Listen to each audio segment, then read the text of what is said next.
What's going on, everyone? Good afternoon. Welcome back. To Tech Tuesday. Yes. We're here Mm-hmm. for the people. We are. Once again. The Monday after Sick the Smokies. Oh, that was fun. Yep. I was when we was leaving with the big trailer, I was trying to race a guy that had a race car behind his camper, but he just wasn't taking it, or he just super lost. I couldn't tell if he was giving it a go or not. Mind you, this is like 11 o'clock, 10:30. Yeah, it was definitely back half of a 7-day afternoon thing. Yes. So, Yeah. but it was okay. We're here Monday morning. Tim's feeling it. I saw him chug a 5-hour energy. So look how chippy he is. He's back. We're here. I'm good. I got a little bit of sunburn. Oh yeah, definitely, for sure. But we're back doing it for the people. My name's Ben, joined by obviously Mr. Timotheo. That's Tim. Short for Tim. Okay, good. But yeah, so many things we could talk about it. If we need to get into it, obviously you saw our last Tech Tuesday. We were doing it out there in Nashville. That was one of the stops.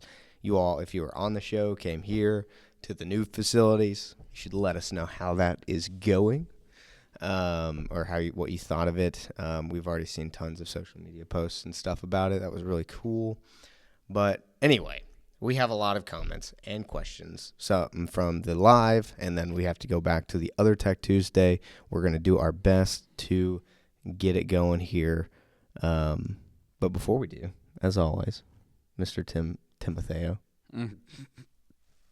I love that. I'm going to stick with that. Dude, when I worked at SpaceX, a bunch of dudes used to call me Timotheo. that. Yeah. They called me a bunch of other stuff, but I found out that Oh my God. I can't say it out loud. No. Do you have any questions, quibbles, statements, fashion statement tips for us before we begin this lovely afternoon? No, not really. Huge discoveries this week. We found out that the front street in front of the building, it got repaved this weekend. I mean, that was awesome. It's real grippy. Also, had another discovery as well that my motorcycle will trip the magnetic sensor on the rear gate, and I was very excited about that. Mm-hmm. And I got to meet a lot of people. Yep. No, it's true. I told a couple of people while we were at the show that in a meeting prior, I don't remember what day it was, our administrative HR, whatever you want to call her, was like, yeah, we can't. I don't think we can do burnouts in front of the building. And a lot of people just looked at each other in the meeting and were like, that's going to happen. I don't know what you're saying no to, but that's going to happen. We could probably take a picture and show you what it looks like now. It's beautifully repaved, as Tim said. But we will get right into the questions for you guys. I also want to do one shout out to BryantStilwell out there, who was doing duct tape drags. It was going on at the same time as Six Smokies, and he was holding down the fort, so to speak. He was doing tunes and stuff for people out there, doing duct tape drags. I'm really hoping next year we can be there, and they don't have to cross paths as much, so we can do both shows. But we'll see how that goes. But it felt like that was fitting, especially since the first question comes from BryantStilwell himself, saying, on my way back from duct tape drags in Tucson, Arizona, it was a blast and met a lot of great people. Also dialed in a bunch of aces in the surrounding area. Oh, yeah. For sure. Yeah. Yeah, he was dropping messages to me like left and right about all that. And if y'all have been trying to message and text me and I haven't been getting back to you, I'm sorry about that. It's been a little, my time has been occupied is a good way to say it. Just a little bit. Yeah. What does I say? Webster. I can't read the rest. Terrebonne, I think. Terrebonne? I think it's Terrebonne. Oh, I'm pretty sure. My eyes are still blurry. 5213. Webster here. Hey.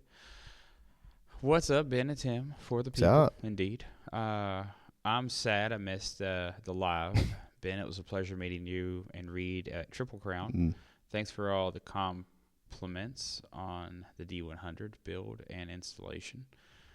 I've tried reaching out to you through several channels, no luck. Ready to step up into a MPI Mopar after seeing it at the show. BryantStilwell has got a nice tumbler. I guess the tumbler. the cup. Yeah, sent them one of those. It's like a Yeti almost. He does have a for nice sure. Webster, I believe, you can see it in his profile picture, has a really clean Dodge pickup truck there. So it's mint green, if I'm remembering correctly. I'm sure he will give me hell about it if I get it wrong. I did send him an email back today, actually. We've been doing 6 Smokies all week long. So it was fun. But on that note, and I just want to bring this up just for sponsorships in general, for the most part, outside of already going sponsorships, that's kind of been put on hold with just all the different one shows that we're going to, and there's obviously a lot of promotional marketing projects going on here. In between Reed and I, it's just not realistic to keep up with sponsorships right now as far as adding new ones. Obviously, we have the education program. We're still going to be backing that. But we should revamp / look at what sponsorships will look like in the future for Aces Fuel Injection here as we go into the new year. So I just want to take a moment to just drop that in there as well. So yeah, absolutely. Be moving on. Sketchy Decisions. That's an awesome name. Hey guys, super bummed out I couldn't make it to 6 Smokies. Okay. Was looking forward to bringing the old 55 olds to the shop. Yeah. One small part of an issue of not making it was the max shift RPM problem with the jackpot. When can I hope to see a firmware update you've been working on? I'd love to try it out and put the car away for the season. Super proud to fly the Aces flag on my car. That's so cool. That max shift RPM, we added in another parameter.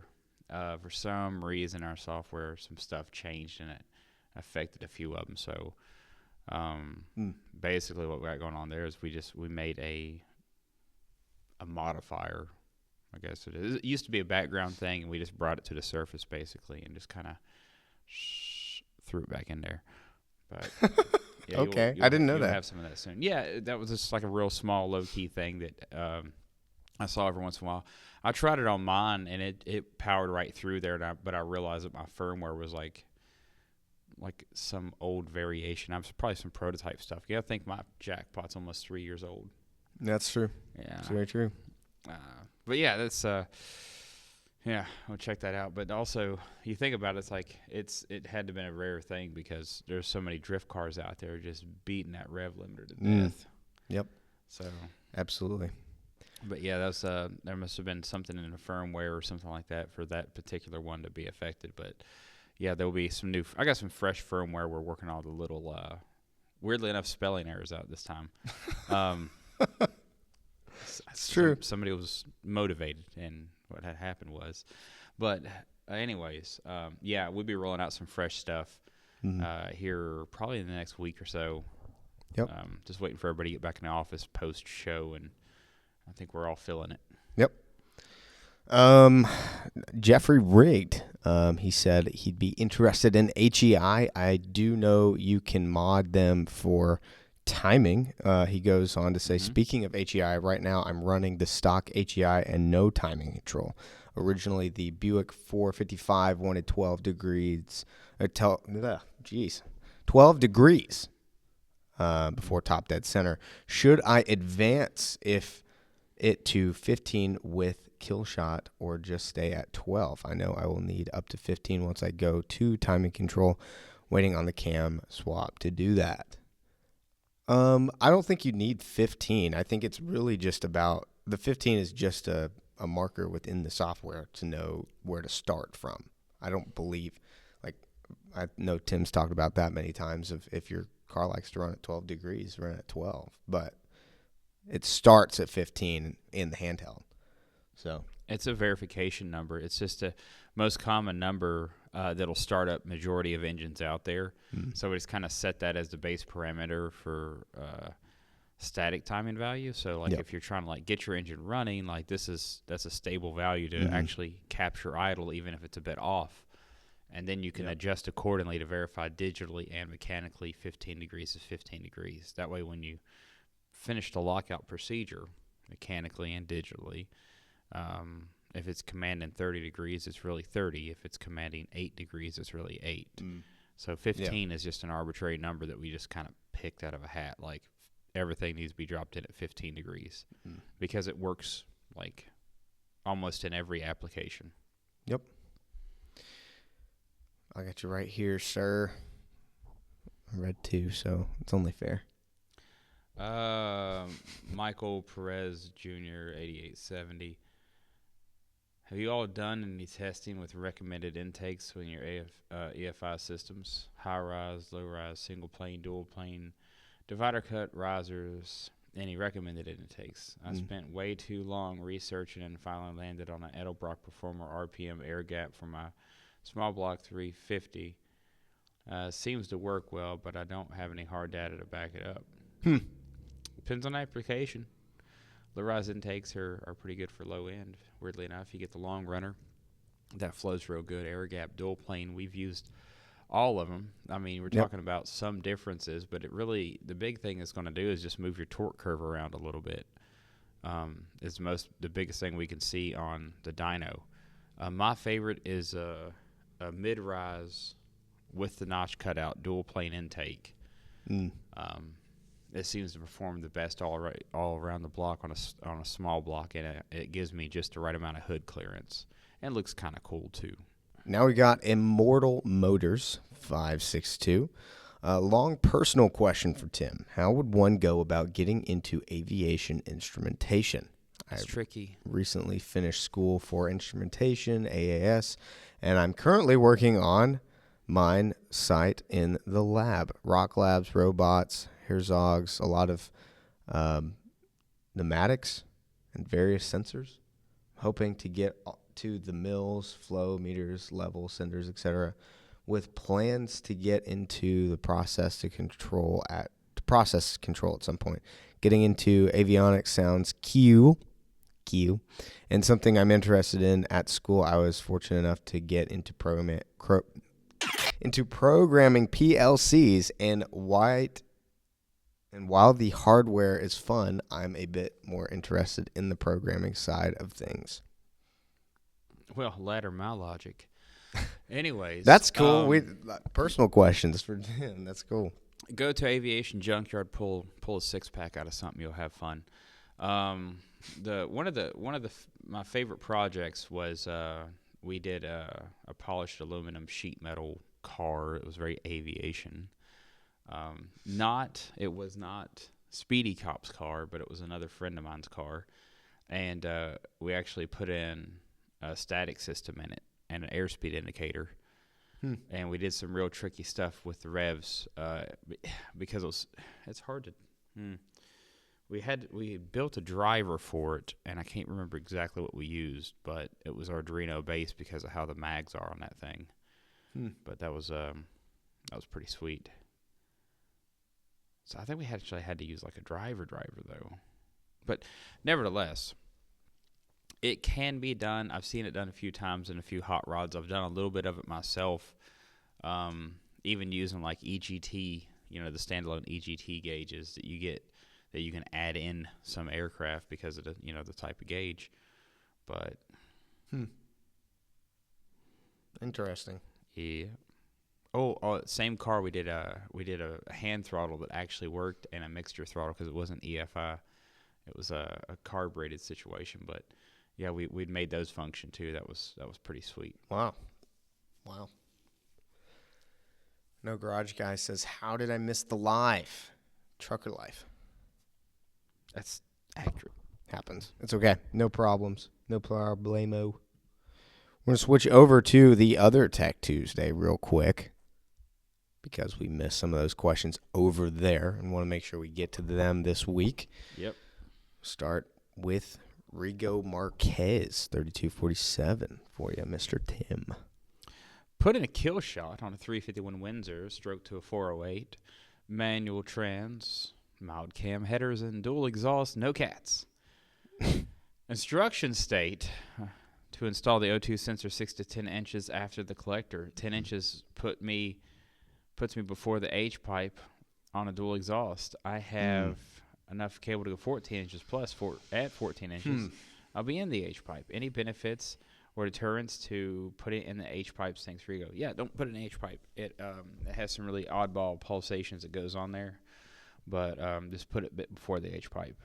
Some people put it right in the H pipe because they think they're doing it good, feeding it from both sides, but it doesn't really do it because, weirdly enough, as it pulses through the H pipe, there's a moment where the air is stale, I guess is a good way to say, because of how it's going back and forth. It helps to balance it.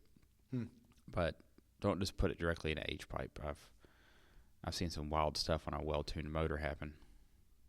Nice. Wild readings. I actually didn't know that. Is an H pipe where it splits to go to dual exhaust from something, or is it before that? It kind of ties two exhausts together. H pipe, X pipe. Interesting. So if exhaust is coming down and it splits into two exhausts, what would that be called? Just a split? 1 to 2. 1 to 2? Okay, fair enough. I don't know. That's what I was envisioning an H pipe to be. Anyway. Jam. 1, 3, 2, 10. All right, no. This is words of wisdom from Tim, so here we go. Well, the opposite, 2 to 1's a Y pipe. That's probably what I'm thinking of. Or would that be like a delta pipe? I have no idea. Lambda Like pipe? Yeah. Jam. 13210. What up, y'all? What up? I'm getting ready to fire up my truck back up after doing the single GT45 turbo kit. Currently have a 255 in-tank pump and stock LSX injectors, so you know I'm limited to 5 to 7 PSI, and I'm okay with that. My question is, other than rescaling my tables and using the supplied 3-bar map sensor, what else should I do to my tune file? Can't really afford to remote tune, plus I'm looking to learn how to do this myself. Always thank you for all the info. Yeah. So that's quite a spell ago. As per the conversation me and Ben had earlier, we're going to be going through all of my tech documents that will be landing on the site soon. It's all the version 2 or V2 files. All the documents will come out before the videos for them. Yeah, all the documents will just be, they'll be on the website next week because I'm pushing them all out to the web guys this week, like 51 documents total. It's only got like a few more to polish up a little bit and then check some information, but then I'm instantly working on the V3 versions of them. Yep. So those will be all the advanced stuff and boosted stuff. So I want to have, the kill shot 2, jackpot 2, everything 2, variations of stuff, but it's going to be one of those situations where it's going to be boosted applications. Because just standard issue tuning's fairly cross compatible as it goes, but when it comes into let's tune for a little boost, we do have an LS swap turbocharged vehicle laying around. I can probably put a turbo on something of mine for a kill shot, and that'll be easy. I don't. If you're talking about already having a file, like, and just changing things to it, I probably. And this is just me, and from what I understand of the system, is I would just save that, move it somewhere else, and start fresh if it's brand new, and then scale from there.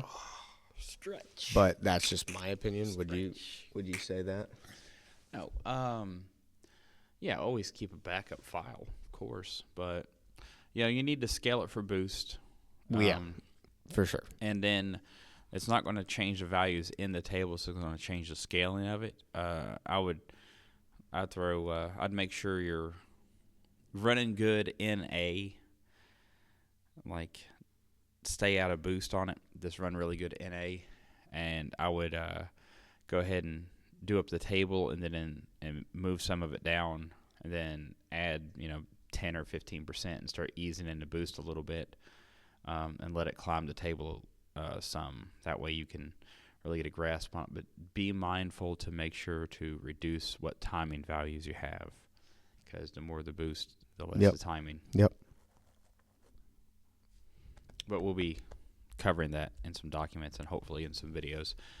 I should be having my dyno in probably a little bit after SEMA, so you guys will see some pretty sweet videos of doing that. Where are we at? SalemComputer? Yes, sir. Got a weird thing going on. It has random interval backfires when cold at idle. Could have resolved it by now, but with the colder weather, it's back. Do you think it could be fueling or spark issue, royal flush system with a built-in CDI? I'm contemplating putting HEI back on it for testing purposes, but thought I'd ask first. Oh, so you're getting just a little explosion out the pipe every once in a while. That's strange. You can test it with an HEI to make sure it's not like a distributor pickup or a bad plug wire. Obviously, inspect those anyways. My test stand was doing that for a while until I cleaned the spark plugs. It's just burning a little bit of oil, but we were pretty hard on the thing. The last one was actually a valve issue. That was interesting. It was slowly eating the camshaft really. So, but yeah, good chance it's probably just got a little bit of fuel somewhere, and you're getting a bit of a pop, or it's just every once in a while it's blowing out a bit of spark because of fueling. But I would inspect your plugs and see if you got one that's just rich. Roger that. Or weirdly super lean. Cool. Mark Q with AQ96. Alrighty, Ben and Tim, I have an IAC issue, Killshot 2 here, and I have the IAC set to 15 at idle. I take a drive and come to a stop, the idle and IAC will not come back down. After each stop, the IAC continues to climb as well. The only way it resets is after I turn it off or do a pull. Any ideas? Oh, that's the IAC is directly responding to fueling conditions. So if your TPS isn't zeroed out all the way, it'll do that. So you might not, look at your TPS value. So when it's doing that, make sure it's not over like 1 or 2%. If it is, just zero it out. You should be okay at that point, and it will stop climbing. But normally when the IAC is climbing, you'll see the timing value do some strange stuff, and as well the fuel. You'll notice you'll have a little bit too much fuel in there. So the IAC is responding to how much fuel you have to keep the idle in its parameters. Fair enough. Immortal Motors again, 562. I like this idea, so I liked it. But it says, what about starting a monthly podcast, bringing in people from all over the car world, subject matter experts, shoot the breeze, history and fun facts, something longer from Factor, maybe something not YouTube approved, in quotation marks. Yeah. Not a bad idea.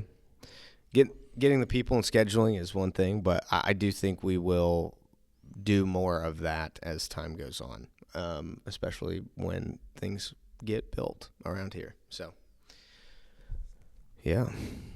Yeah. Let's see. KBP 235. Just my luck here. I was trying my luck here, reaching out to Ace's Dominic T. But his message was that he couldn't help. I have a Killshot 2 5-inch screen and making a custom dashboard for it. But what I would, but I want to future-proof it.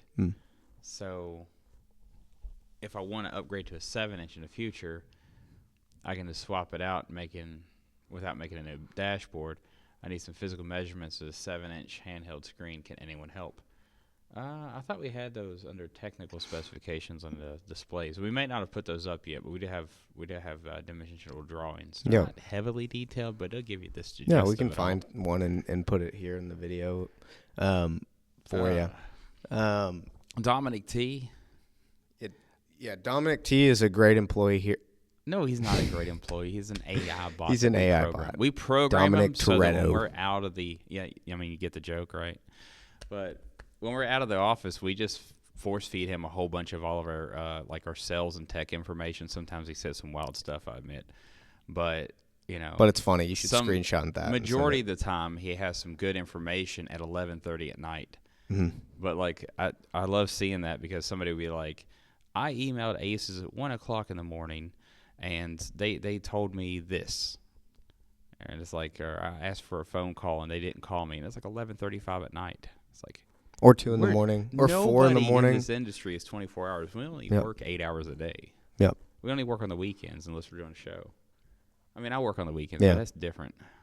But yeah, that's a good point. In case people did not realize that Dominic T is an AI. So is the messenger on most websites does that. And also, let me just, if you've made it this far into this question, I'm just going to tell you this because most people probably skipped on by this point. But for you, if you're thinking about the 7-inch, just hold off. Just a little bit. That's all I'm going to say. Oh, yeah. Just hold off a little bit. Not very long. Okay. Here we go. JefferyRigged says to add the second gen Olds engines all use the same distributor. 307 will use anything, a 260, 350, 400, 455, 403, etc. I like it. Fair enough. Marcugas 4674. Before I joined the masses and I switched back to HEI or Progressive Distributors, will you guys ever figure out the issue with the Killshot 1, a 4,000 to 4,500 false limiter, or will we just need to pass on it now? Will the Killshot 2 fix this? I've tried everything to fix the issue, but I've not come up with any answers. Still love you guys. Now we're trying to change some programming stuff on that to see if whenever this issue pops up, if it's distributor or if it's just software or if it's plug wires or resistance of plugs or what have you not. It's just such a sporadic thing. So we're trying to investigate at what is causing that, because not everybody is affected by it. It's just some strange oddball combination of something makes that happen. So we're still eyeballing it. Nothing we got here does it. That's the problem. Even after changing many different combinations and running on a few different vehicles, a lot of my own personal ones, I can't get any of it. Luckily, BryantStilwell did supply us with a great deal of great data. Steve Rankin 5146 says, does anyone answer your guys' message line or emails sent both about my PDM issue that get replaced? Get replaced. Yeah. So, yeah, the messages it goes through customer service emails, depending on who you're emailing here. That also generally customer service emails go through customer service. Mm-hmm. So if they're not getting back to you, I suggest just give a call. Mm-hmm. You can obviously call the direct line and get through to customer service if you need to speak with a technician. If they will get down your information, put you in the tech queue, and they will call you back. You can also email tech support at acesefi.com, and that gets you to them as well. Customer service at acesefi.com does that as well to get you in touch with those guys. But yes, we answer those. We also have the messenger on the website. So the bottom right-hand corner of the chat thing, obviously, we talked about it earlier. You can talk to Dominic T, but if you want to speak with an official person from here, obviously they will put you in to have one of them respond back to you. It just might not be immediately after, especially if it's after hours. But that would be. But what's the PDM issue? You should have told us the PDM issue, and we could have helped you with that. But it's okay if there's anything like that. If you're running into an issue, if you have any questions, we would be happy to help you out. So, anyway, we'll shoot off just what's a PDM thing that could be happening. Or like Franco, 2176, hey, fellas. New jackpot PDM style. When I shut it off, it continues around 45 seconds, even with the trigger wire disconnected. If I unhook the battery, the engine shuts right off. Any thoughts? Yeah, it sounds like the depletion zone of your IGBT transistor has bridged itself slightly, causing a slow power drain back before it actually does its Turns job, off. man. So, or some crap like that. But nevertheless, it sounds like one of the actual solid state or the IGBT transistors internally might have a little bit of damage on it. It's either you got a bad chip in there, or some weird wiring has happened and it took a little momentary hit. But yeah, if you got that going on and you can verify that your switch 12 volt isn't holding a little bit of power whenever you turn it off, then you probably just get that thing swapped out. Doing power stuff like that, it's not a massive deal. Roger that. Jed Saunders, 7782, says, hey guys, having problems with my blackjack distributor and timing jumping around. Will stay at one spot, put my old HEI on, and it's steady. Also is missing above 2500 RPM. What could that be? Or what could it be?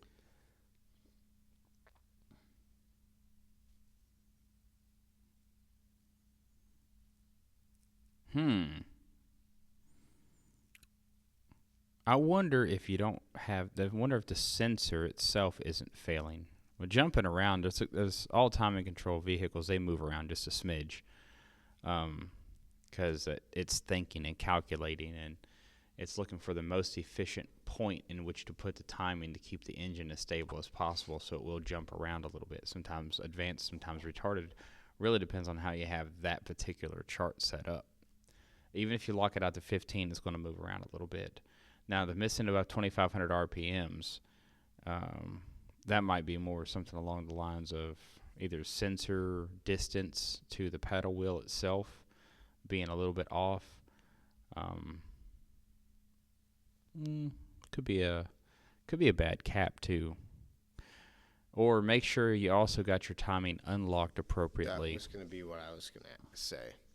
Because there's another comment below him from Hockey MST55. He says, I have the same problem with the Killshot Fusion and the Blackjack distributor with coil. Locking the timing to 15 degrees on the handheld and setting the timing on the motor is impossible for me. The timing light shows 15 for a few fires, then retards 5 to 10 degrees and goes back to 15. I'm also getting misses above 2,500 RPM when you try to drive it. I ended up reinstalling MSD ready to run distributor and coil until support gets back to me about the issue. Let's see. I have no issues running the MSD distributor and coil, so the problem is with one or more of the ACES components. Let's see. Everything is up to date. Reset the settings multiple times in hopes that it would resolve the issue. My setup is a 351C, Killshot Fusion, Blackjack distributor, and coil. Yeah.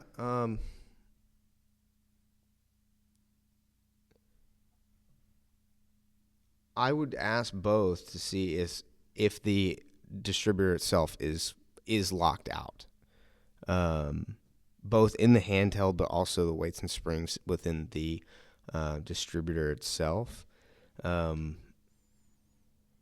don't know of this being an issue, though. And What's you that? would know better than me is if people have called in asking about this in particular. But I'm not familiar. Well, make sure it's just not digitally locked when you put it in at 15. Because if it's locked in the handheld and you go to advance it, it's never going to advance the timing to allow you to really reach for more RPMs. It'll just stay at 15 the whole time. It might be doing some wild stuff with a pretty gnarly misfire. Because when you keep one digitally locked, that's about where they misfire at. Or if your cap's, bad. I've had one cracked recently. That's why I keep going on about the cap. So, and also with I think he also said he's still waiting on a response from a real person. Definitely call in if you haven't heard back by now. I know this is a busier season for us, but you should definitely be able to call in, no problem. Or email us, not just speaking with Dominic T on the interwebs. Yeah, as great as he is, you should definitely just call in. And we'd be happy to take. He's like care family. Of him. Yeah. No, but that's insane. It took my brain a second. I think on average you're working on like what was it last time I saw? It was like 8-minute hold time or something like that. Mm-hmm. So that ain't bad at all. Yep. I call the water company. I gotta wait 20. Yeah, well, that's true. But I don't want you guys to feel like you are stuck. So if you are stuck, call in, get help. These are things that are the techs that are on the phones can help you with. And if there's something that they can't help you solve, they will get it back for an RMA, and they will test it here on an actual engine stand or on a vehicle. So it's not like they just plug up some electricity to it and say, wow, it powers on. I've been asking for a bench tester for a while, but like they never got me one. So we just put together a small block Chevy, and I was like, well, people use this anyways. A little bit of a cam, decent motor, nothing bad. We're actually upgrading our LS run stand right now with a bigger motor. Yep. Because it'd be like that. No. Sometimes you got to put a big old fat cam in there if you got the smallest oil leak. Guys, thank you so much for watching this episode of Tech Tuesday. Tim, thank you for coming down here to the studio to film. Yeah. If you like this episode, feel free to leave a like down below. If you have more comments, questions, if there's anything you need to build off of from this Tech Tuesday, leave a comment down below in this video, and we'll do our best to get to it in the next Tech Tuesday video. And if you know anybody that's thinking about switching to fuel injection, send them our way, and we'd be happy to help them out. Tim, do you have any last-minute closing remarks? No. All positive vibes, man. It was a crazy good show this last weekend. Lots of driving. It was. Thank you, guys. Lots of noise. This shirt, I wore this one right here yesterday because it just happened to be in the office, and I was like, oh, no, I'll just wear this shirt today. It's just laying there. I'm wearing my 6 Smokies shirt. Yeah. So. It just smells of burnt tire. Yep.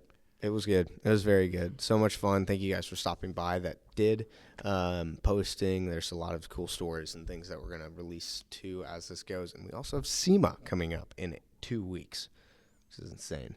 Yeah, so, I got to go ship a few things out, speaking of which. Yeah, same.